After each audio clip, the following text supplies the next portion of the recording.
Hey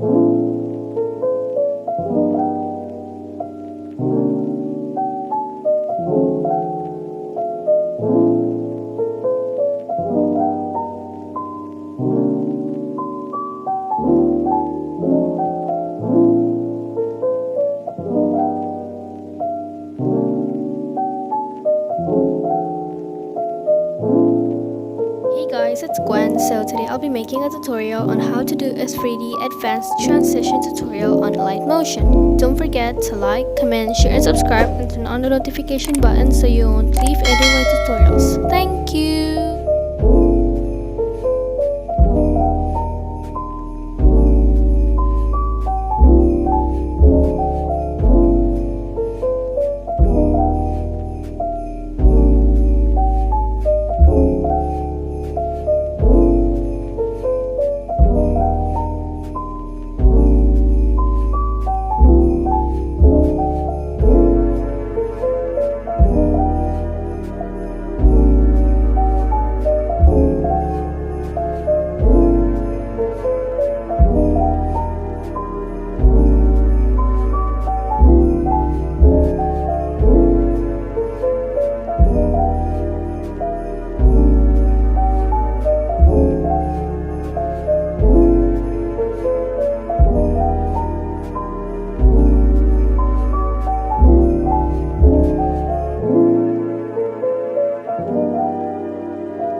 Okay guys, thanks for watching. I hope you really have a great day. Don't forget to like, comment, share and subscribe and turn on the notification button so you won't leave any more tutorials. Thank you!